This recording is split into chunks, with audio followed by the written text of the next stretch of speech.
Hello there, my name is Georgina Hossa. I run the weekly Transhuman page on Facebook, and I'm here to tell you about transhumanism. So this is the Transhumanity 101 video series. We're going to talk about transhumanism, different concepts, what it could mean, and just different facts that you might not know about it. I'll also have the Pop Transhumanism series where I talk about things from the media and popular culture that actually reference transhumanism, because you probably know about it more than you think. So what is transhumanism? There is a FAQ up online that I'll link to under this video that has actually been made by some pretty smart people back in 1998, and they tried to define roughly what transhumanism stands for. So in two different things, they said that firstly, transhumanism is the belief that we should focus on directing our evolution using technology, that this is not our final form, but rather we can use technology to decide how we want to further develop, and that it is in humanity's best interest to develop our skills, our abilities, and just to allow ourselves to do more things than we could think possible right now. Now, the second thing is about the importance of discussing the ramifications of doing such things, so that it's not just progress for progress' sake, but to understand that there are drawbacks to some of the things we may want to do, and to figure out how best to help all of humanity with technology that can change what our capabilities are.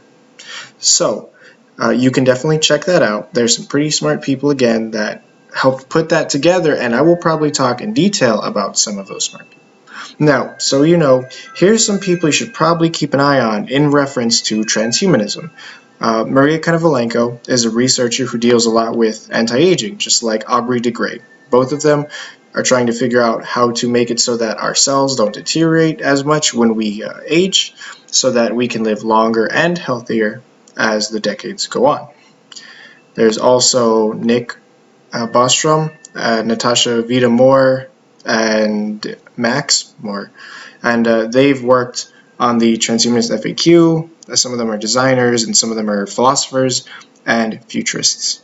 There's also Zoltan Istvan. He's actually running for transhumanist president. I'll probably talk about transhumanism and politics later on. But he wrote a book called The Transhumanist Wager, which is kind of a fictional historical account of transhumanism and what it could be in a theoretical world. And he's actually, very important in this whole movement. Dmitry Itskov is a Russian billionaire who developed a 2045 initiative where every year people come from around the world to talk about initiatives in transhumanism and in cutting-edge futurist technology. So he has spiritual leaders, engineers, philosophers, all sorts of different personalities to try and talk about what might happen by the year 2045. Another important organization you should probably know about is Humanity Plus. So they had a magazine. They used to be the World Transhumanist Organization, which is actually what put out the Transhumanist FAQ. And they are a group of individuals that are talking and thinking all about what transhumanism can mean. A final one is Singularity University, which is located in Arizona, where the focus of their curriculum is on cutting-edge futurist technologies and how that will affect humanity. So, for my definition of transhumanism, I like to keep it pretty open. I like to define transhumanism as using technology to alter the human condition. Now, hopefully for the benefit of everyone. But what I like to say is, cell phones, televisions, virtual reality, augmented reality, planes, all of these things are technologies that have helped us to do stuff that we couldn't naturally. And if we couldn't do it naturally, that's transhumanism, because you're moving beyond what a natural-born person could do. So it encompasses a lot more than what most people generally think of. And when we talk about transhumanism, there are things like augmentations, which we'll talk about, using cybernetics, genetic enhancements to be stronger, faster, have abilities no human would normally have. The virtual reality, like I said, being encompassed in an immersive world that completely floods your senses. Augmented reality, where you overlay data on what you can already see to offer a more synergistic experience. Various telecommunications technologies, various travel technologies, things going in the far future, like terraforming planets or living in space on other kinds of bases floating around, perhaps in orbit. and many, many more things. So some of the most exciting being artificial intelligence and uplifting animals to where they are as intelligent as humans so that we live in a broader ecosystem of intelligent beings. But anyways, going forward, there will be videos that discuss these things in specifics.